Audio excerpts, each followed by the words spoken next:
Enchanté 4, leçon 1. Les pays francophones. The French-speaking countries.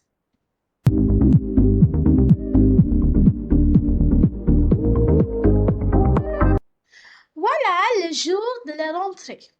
So here we are on the first day of the new session, and that is what we call la jour de la rentrée. Les élèves de l'école 5 continents. Interesting name ना school का. So they're saying कि जो बच्चे हैं उस school के, जिस school का नाम है 5 continents, sont très excités car cette année scolaire il y a quelques nouveaux étudiants de la classe. तो वो सब बच्चे बहुत ज़्यादा excited हैं क्योंकि इस सेशन क्लास में कुछ नए बच्चे आए हैं. Let's meet them. Voilà, Caroline. So she is Caroline. Elle vient de Belgique. She has come from Belgium. Elle a 11 ans et vit à Bruxelles. She is 11 and lives in Brussels. Elle apporte pour ses nouveaux camarades des gaufres belges. So Caroline has brought Belgian waffles for her new classmates. Puis on a Marc. Marc vient du Canada. So Marc is from Canada. Il a 10 ans et il habite à Laval. Mais sa ville préférée est Ottawa. So he's 10 and he lives in Laval, but his favorite city has always been Ottawa, la capitale, the capital of Canada. Il apporte du sirop d'érable pour manger avec les gaufres belges. So वो लाया है maple syrup उन Belgian waffles के साथ खाने के लिए. The third one is Léo. Léo est un peu retard. Léo पहले ही दिन थोड़ा लेट हो गया. Il a oublié sa fondue à la maison. और जो चीज खाने की लानी थी वो भी भूल गया. Il vient directement de Berne. So वो directly Bern से आया है, the capital of Switzerland. Il a 12 ans et il aime la France. He's 12 and he likes France. The fourth one is Simona. Simona est roumaine. Elle habite dans une ville à quelques kilomètres de Bucharest, la capitale. So Simona is Romanian and she lives in a city which is a few kilometers away from the capital, Bucharest. She's 13 years, elle a 13 ans et elle défile avec son petit drapeau bleu, jaune et rouge. And she's 13 and she has come with her little blue, yellow and red striped flag. Okay? And the final one is Martha. Martha arrive toute souriant et bronzée. So Martha arrives all smiling and tanned. Elle vient de la capitale de la Grèce, Athènes. So she comes from the capital of Greece, Athens, pour s'installer à Nice et apprendre le français. So she has come to settle in Nice and learn the French language. Elle a 12 ans. She is 12 years old. Okay? Hey, qui est ça? Who is this? Right now, we met the 5 new students who have joined the school of Cinq Continents. But now, let me also introduce to you their teacher. Et voilà Patricia, la professeure qui va enseigner le français cette année. And here is Patricia. She is going to be the French teacher this year. Elle vient du Mexique et elle est une très talenteuse institutrice. So she comes from Mexico and she's a very, very talented teacher. All right. Now we've met all the important people. Let's carry on with an exercise. Trouvez dans le texte. You have to find for me in the text d'où vient-il or d'où vient-elle? From where do these people come from? That is, you have to tell me their native residence, the city or the country they talked about during their description. Okay? Pause the video. Either take help from your book or go back in the video to make a note of the names of countries from where these people come from. Once you're done, come back and tally your responses with mine. Okay, so in case of students, you were given both the city and the country, but in case of the teacher, you were only told about the country, Mexico. Okay, चले आगे. अब क्या होगा? अब होगा एक dialogue. Dialogue dans la salle de classe. There's going to be a dialogue in the class. Patricia, la professeure, says, Bonjour à tous, je suis votre professeur de français. Bienvenue à l'école 5 continents. Est-ce que vous aimez la France? So she welcomes all with a warm greeting and smile and tells them that she is their French teacher.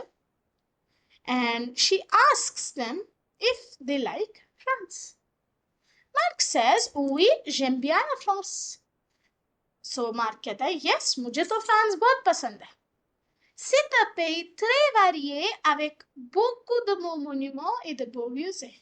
So it's a city with a big variety of beautiful monuments and museums.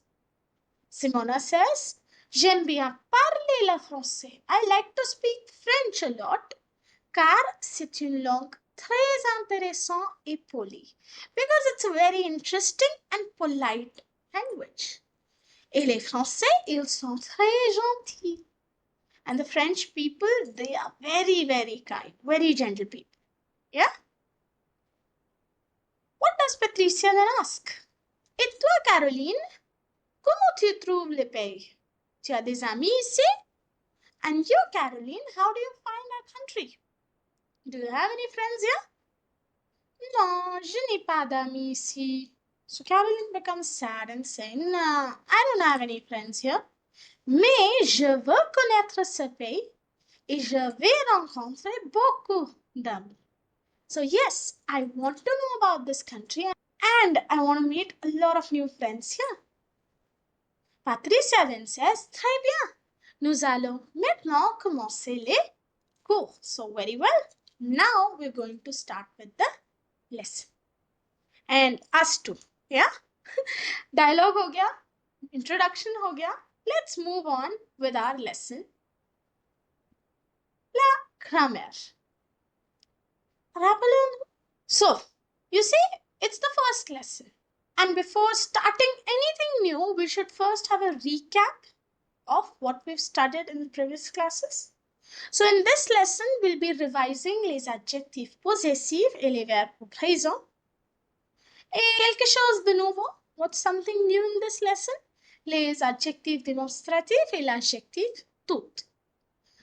I'm assuming the adjective demonstrative most of you would have done in your previous year's book as well. So consider it again as a revision. Alright. We'll be starting with la récapitulation, that is the recap of les adjectifs possessifs. So by the name itself, adjectives. जब French में हम adjective सुनते हैं सबसे पहली चीज हमें क्या समझ आती है कि ये वो वर्ड्स होने वाले हैं जो नाउन के नंबर और जेंडर के हिसाब से बदलेंगे. Okay, and same rule possessive adjective पे भी अप्लाई होता है. So possessive adjectives in French they are used to denote possession of a person, place और थिंग. ओके, सब एडजेक्टिव्स की तरह ये अपना नाउन के हिसाब से जेंडर और नंबर बदलते हैं. So let's look at the table of possessive adjectives.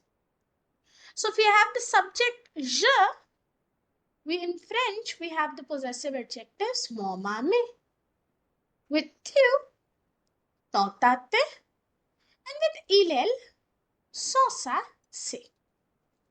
Now, when we're talking about the singular subjects, we see कि अगर noun singular होगा so with the masculine singular nouns and the nouns beginning with vowel, we use either mon, ton or son.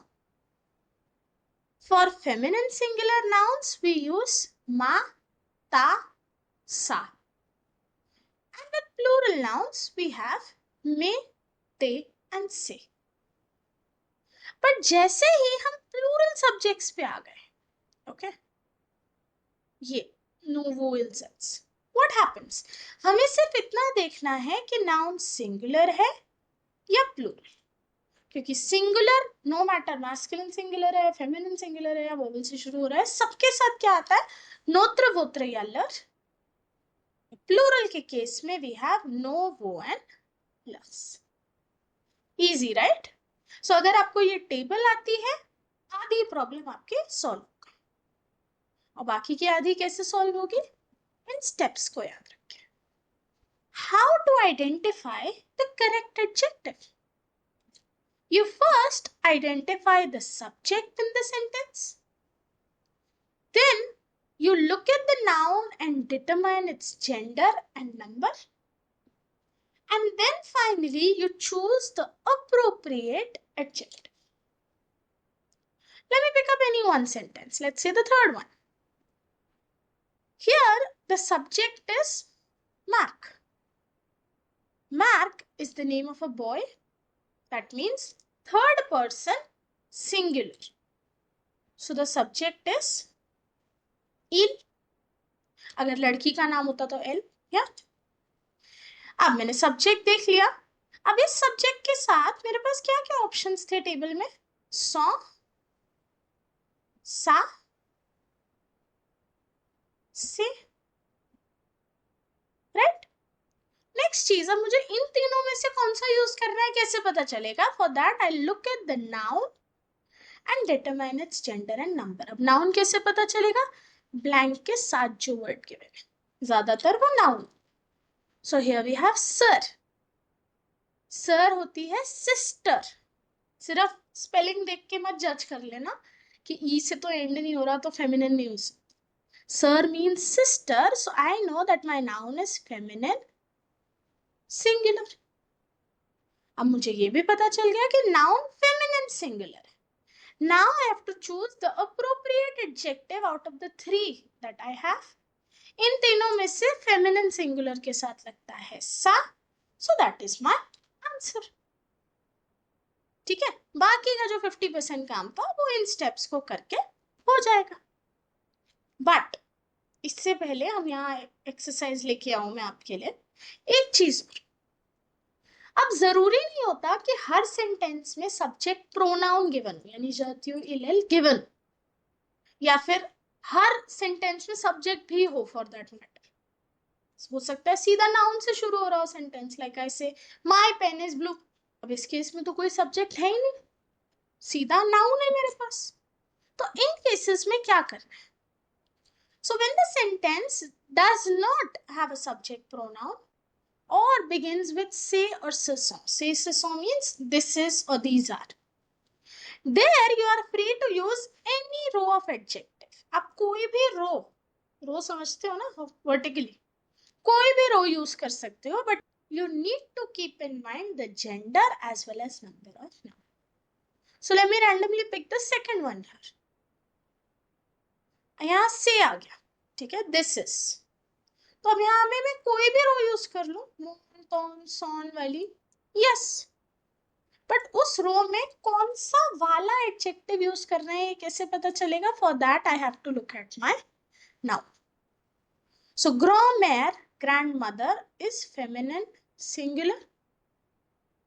अब याद करो उस table में feminine singular के साथ क्या क्या ऑप्शंस थे, माँ, ता, सा, नोत्र, वोत्र, लर. 6 ऑप्शंस है. अब इन 6 में से यहाँ आप कोई भी लगा दो, your answer will be correct. क्योंकि व्हाट मैटर्स इज कि आप नाउन का जेंडर और नंबर सही से आइडेंटिफाई, क्योंकि इस केस में और कोई आइडेंटिफिकेशन तो हमें पता ही नहीं है कि कौन सा वाला एडजेक्टिव हम यूज करें. ठीक है, तो इन दोनों रूल्स और उस टेबल को याद रखते हुए अब आप ट्राई करो इस एक्सरसाइज का. ठीक है, जैसे ये हो जाए come back and tally your answers with mine. ठीक है, I hope you got most of them right, because अगर टेबल और रूल सही से समझ आ गए हैं तो गलती का स्कोप मिनिमल। ठीक है, अगले टॉपिक पे बढ़े। ले verb और phrasal, the verbs in present। तो हमें पता है कि फ्रेंच में 3 कैटेगरीज होती हैं वर्ब्स की, er एंडिंग, ir एंडिंग और re एंडिंग। और ये वर्ब्स रेगुलर भी हो सकते हैं और इरेगुलर भी। अब चलो रेगुलर वाले तो सही है, उनके साथ एक पैटर्न फॉलो हो जाता है। यू सी, er एंडिंग के केस में you cut er at the following endings. ir ending के केस में you cut r at the following endings. re ending के केस में you cut re and add the following endings। So ये तो हम शोमते 1 2 3 सब में करते ही आ रहे हैं, रेगुलर वर्ब्स, राइट। स्ट्रक्चर अगर समझ आ गया, रूल अगर याद आ गए, तो पहले एक्सरसाइज कर ले रेगुलर वर्ब्स की।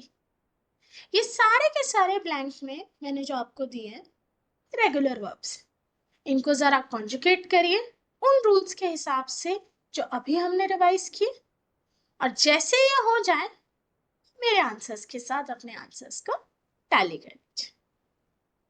खैर, यहां तक तो बच्चे खुश रहते हैं क्योंकि उन्हें स्पेशली कुछ अलग से वर्ब फॉर्म्स याद नहीं रखने पड़ते। तो चलिए अब बढ़े इरेगुलर वर्ब्स की तरफ, जो शुरू से ही आपको परेशान करती हैं क्योंकि इन्हें आपको याद रखना पड़ता है, बार बार प्रैक्टिस करनी पड़ती है ताकि इन्हें भूल ना जाओ। So there are a lot of irregular verbs in Ashanti 1, 2 and 3। और अगर अब मैं बैठ गई ना एक एक के रूल्स रिवाइज कराने, तो 10 वीडियो भी कम पड़ जाएगी। Les verbes irréguliers se conjuguent sans aucune règle। They are conjugated without any one fixed rule। Her verb का अपना एक यूनिक रूल है। So what you ought to do is Ashanti 3 उठाओ और उसके एंड में जो वर्ब्स की कॉन्जुगेशन गिवन है एटलीस्ट उतनी वर्ब्स तो आपको पता होना चाहिए। ठीक है, so that will really be helpful for you. Here I have given you a few of them. ये नहीं कि मैं जो टेबल दे रही हूँ बस इतनी ही है, मैंने यहाँ पे उनमें से कुछ दी है कि अगर औसौंदे 3 उठाओ और कभी रिवाइज करो, मूड बने तो इस टेबल को फिल करने की कोशिश कर लें। और कुछ लोग जो मेरे स्मार्ट और अच्छे बच्चे हैं, ऐसे तो सभी हैं, बट वो लोग जो बिना रिवीजन के भी इस एक्सरसाइज को कर सकते हैं, ट्राई जरा करिएगा जरूर। ठीक है, पता चल जाएगा कितने पानी में, है ना। और जब हो जाए इसके साथ टैली कर लेना। तो वो लोग जिनको याद नहीं है जरा एटलीस्ट इस स्लाइड का स्क्रीनशॉट ले लो, क्योंकि ये सारे वर्ब्स तो आपको पता होने ही चाहिए। ठीक है, चलिए इससे पहले मैं ये टॉपिक एंड करूं, मैं एक चीज हाईलाइट कर, यहाँ 2 वर्ब्स है सावुआर और कुनेत्र, और दोनों का मीनिंग ही क्या है टू नो। जरा इसका डिफरेंस भी याद दिला दो सावुआर और कुनेत्र का। सावुआर means to know some fact or information, like je sais chanter, nous savons l'heure de son arrive, I know to sing, I know to do something, nous savons l'heure de son arrive, we know the time she'll be coming or he'll be coming। okay, whereas कुनेत्र का मतलब क्या है, to know about some place or person। il connaît bien les Martins, he knows well the Martins, maybe our neighbors। vous connaissez Paris, you know about Paris। Okay, so सावुआर कुनेत्र का major difference आप इस slide से समझ सकते हो कि जब हम किसी पर्सन या प्लेस को जानने की बात करते हैं हम कुनेत्र यूज करते हैं, whereas किसी फैक्ट, इंफॉर्मेशन या अपनी कोई क्वालिटी बताते हैं कि मुझे ये करना आता है, ठीक है, जहां हम एक वर्ब के थ्रू से एक्सप्रेस कर पाए, हाँ हम सावुआर यूज करते हैं। ठीक है, चलिए आगे बढ़ते हैं। अब बारी है quelque chose de nouveau, यानी कुछ नया करने की। एंड पहला ही टॉपिक ऐसा है जो आप में से बहुतों ने शायद कर रखा है, बट अगर अब बुक में उसे ऐसे लिख रखा है तो मैंने भी लिख दिया। ठीक है, रिवाइज कर ले। les adjectifs démonstratifs, सो ये होते हैं हमारे 4 डेमोन्स्ट्रेटिव एडजेक्टिव्स, स, सेत, सेट, से, दिस, दैट, दिस, दिस। इनको यूज किया जाता है नाउन्स को मॉडिफाई करने के लिए, in order to point out, ठीक है, I want this bat, I want that ball, I want these kids to watch the video, right. The demonstrative adjectives must be repeated after each noun. तो एक sentence में हर noun के साथ demonstrative adjectives का लगना जरूरी। Se livre इससे चाहिए, se drobe इससे चुप। सो हर नाउन के लिए इंडिविजुअल एडजेक्टिव यूज होता है। सो एक बार इस फ्लो चार्ट से याद कर ले कौन सा डेमोन्स्ट्रेटिव एडजेक्टिव कहाँ और कैसे यूज होता है। नाउन्स हमारे दो तरह के हो सकते हैं, सिंगुलर या प्लूरल। पहले मैं प्लूरल नाउन्स के बारे में बता देती हूँ। Plural nouns no matter masculine हो, फेमिनिन हो या वॉवल से शुरू हो रहे हो, सबके साथ यूज होता है से, CES। ध्यान रखने वाली बात कब आती है, जब नाउन होता है सिंगुलर, क्योंकि सिंगुलर नाउन के केस में हमें ये देखना पड़ता है कि वो नाउन कॉन्सोनेंट से शुरू हो रहा है या वॉवल से, ठीक है। क्योंकि अगर कॉन्सोनेंट से शुरू है और मैस्कुलिन है तो हम यूज करते हैं CE, और फेमिनिन है तो हम यूज करते हैं CETTE, सेट, राइट। बट अगर वॉवल से शुरू है तो masculine nouns beginning with vowel के साथ आता है CET, पर फेमिनिन नाउन्स हमारे सीधे साधे हैं, उनके साथ वॉवल के केस में भी CETTE ही आता है। अब आई नो आप में से कुछ लोग कंफ्यूज हो गए, तो इसको ऐसे याद रखिए, all plural nouns take CES, all feminine singular nouns take CETTE, but in masculine singular nouns हमें केयरफुल रहना पड़ता है। अगर वो वॉवल से शुरू हो रहे हैं तो CET, नहीं हो रहे तो C। अगर इस मेथड से समझ आए और इससे याद रहे तो ऐसे कर लो, अदरवाइज तो एक टेबल मैंने आपको यहाँ दे ही रखी है, ठीक है। अब अक्सर डेमोन्स्ट्रेटिव एडजेक्टिव्स में बच्चे ये चीज तो कर लेते हैं, गड़बड़ कहाँ करते हैं, जब उन्हें एक्सेप्शंस ही नहीं पता होते। तो मैंने यहाँ इस स्लाइड पे आपको कुछ कॉमन एक्सेप्शंस दे दिए हैं ऑलरेडी, जिनको आप अपनी लिस्ट में लिख लीजिए, ताकि एग्जाम में एटलीस्ट इन नाउन्स के साथ आपको गड़बड़ ना करे, ठीक है। तो चलिए अब इस कॉन्सेप्ट को प्रैक्टिस कर लें एक एक्सरसाइज के साथ। पहले साइड ऑन द लेफ्ट जो आपके पास आएगी वो नाउन्स है जिनके साथ या तो आपको CE लगाना है या CETTE, यानी सिंपली आपको ये आइडेंटिफाई करना है कि ये नाउन्स मैस्कुलिन सिंगुलर है या फेमिनिन सिंगुलर, ठीक है, क्योंकि सारे के सारे कॉन्सोनेंट से शुरू। जब ये हो जाए राइट साइड आ जाइएगा। अब आपको आइडेंटिफाई करना है कि ये नाउन्स सारे के सारे जो वॉवल से शुरू हो रहे हैं, इनमें से कितने मैस्कुलिन सिंगुलर और कितने फेमिनिन सिंगुलर। क्योंकि फेमिनिन्स के साथ तो आपको पता ही है कोई दिक्कत ही नहीं है, चाहे कॉन्सोनेंट से शुरू हो as we saw on the left, चाहे वॉवल से शुरू हो as we will see on the right, दोनों केस में CETTE ही आना है। कंफ्यूजन कब आती है कि मैस्कुलिन सिंगुलर नाउन्स को हम कैसे आइडेंटिफाई। तो अगर मैस्कुलिन सिंगुलर नाउन आपकी लेफ्ट साइड वाली टेबल में है तो वहां CE आएगा, और राइट साइड वाली टेबल में CET आएगा, ठीक है। इस एक्सरसाइज से काफी हद तक आपको क्लैरिटी मिल जानी चाहिए। तो पॉज करो वीडियो, जल्दी से ये एक्सरसाइज ट्राई करो और वापस आओ, ठीक है। चलिए अब हो गया है, आंसर्स को भी टैली कर लो जल्दी। आई होप आपने ये सब सही से ही किया, और जो इक्का दुक्का गलती से गलती हो गई है उसको आगे के लिए याद रखना। अब इससे पहले मैं अपने आखिरी टॉपिक की ओर बढ़ूं, एक मिक्स एक्सरसाइज तो बनती है।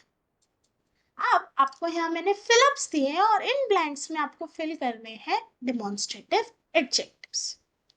4 होते हैं, CE, CET, CETTE and CES। उनमें से कोई भी आपको इन ब्लैंक में लगाना है, ऑब्वियसली रूल्स को ध्यान रखना। तो चलिए वीडियो को करिए पॉज एंड ट्राई करिए ये एक्सरसाइज, क्योंकि जैसे ये कंप्लीट होगी आपको अपने आंसर्स को टैली करना है मेरे आंसर्स के साथ। एंड इसी के साथ पुराने टॉपिक्स यहाँ हुए समाप्त। अब हम शुरू करेंगे बेहद आसान सा topic, adjective tooth. Tooth means all, every या whole. Depending upon the context of the sentence, ये meaning बदल लेगा। So while using the adjective, one needs to see that it agrees to both gender as well as number. पता नहीं क्यों लिखती हूँ मैं ये लाइन हर बार, बट क्योंकि हमें वर्ड से ही पता है भाई एडजेक्टिव है, तो ये नाउन के जेंडर और नंबर के हिसाब से अपनी फॉर्म्स बदलेगा ही। So the adjective tooth. Now what is special about this particular adjective? It is always followed by an article. या तो कोई आर्टिकल होगा इसके साथ, या फिर पोजेसिव एडजेक्टिव या डेमोन्स्ट्रेटिव एडजेक्टिव। यानी जो दो चीजें अभी हमने रिवाइज की, पोजेसिव और डेमोन्स्ट्रेटिव एडजेक्टिव्स, और एक चीज जो हमें अच्छे से आती है ऑलरेडी, आर्टिकल्स। तो इस टूथ एडजेक्टिव के आगे हमेशा इन तीनों में से कोई एक होगा। अभी कराऊंगी एग्जांपल्स, कंफ्यूज मत। इससे पहले टूथ के चारों फॉर्म्स देख लो। मैस्कुलिन सिंगुलर में TOUT, मैस्कुलिन प्लूरल में TOUS, फेमिनिन सिंगुलर में TOUTE और फेमिनिन प्लूरल में TOUTES। इजी राइट, ये तो मुश्किल नहीं है। चलिए एग्जाम्पल देखें। तुलमोंत, so you see adjective tooth, definite article and then मेरा नाम। tous les garçons, toute la ville, toutes les femmes। So you see each time noun और adjective के बीच में एक article आ रहा है, एंड कहीं ना कहीं देखा जाए तो ये आर्टिकल आपको हेल्प कर रहा है एज अ मार्कर ये फिगर आउट करने में कि तूत का कौन सा फॉर्म लगाना है। यहाँ ला था तो आपको पता चल रहा है कि तूत का फेमिनिन सिंगुलर फॉर्म आएगा। यहाँ ल था तो ऑल्दो मॉन्द के एंड में ई देख के कई कंफ्यूज हो जाते हैं, बट इस आर्टिकल से आपको श्योरिटी मिल रही है कि ये नाउन है एक्सेप्शन, तो यहाँ लगेगा मैस्कुलिन सिंगुलर। आसान है ना, कहा था मैंने। आगे देखिए, तो सेकुजा, तुत में सर। तो यहाँ हमें एडजेक्टिव और नाउन के बीच में क्या मिला, पोजेसिव एडजेक्टिव। तू से गार्सों, तुत से फाम। यहाँ मुझे एडजेक्टिव और नाउन के बीच क्या मिला, डेमोन्स्ट्रेटिव एडजेक्टिव। तो इस तरह एडजेक्टिव तुत की एक्सरसाइजेस प्रैक्टिस करना और फिल इन द ब्लैंक्स करना हो जाता है बहुत ही आसान। अब आसान बोल ही रही हूँ तो एक्सरसाइज ट्राई भी करा देती हूँ। ये रहे कुछ सेंटेंसेस, ट्राई करिए इनको जल्दी से। वीडियो को करिए पॉज, ईमानदारी से सारे आंसर्स लिख के वापस आइए और मेरे आंसर्स के साथ उन्हें टैली कर लीजिए। चलिए हो गया। इसी के साथ हमारा पहला लेसन हुआ समाप्त। C'est la fin de leçon. I'll meet you in the next lesson. Till then, au revoir.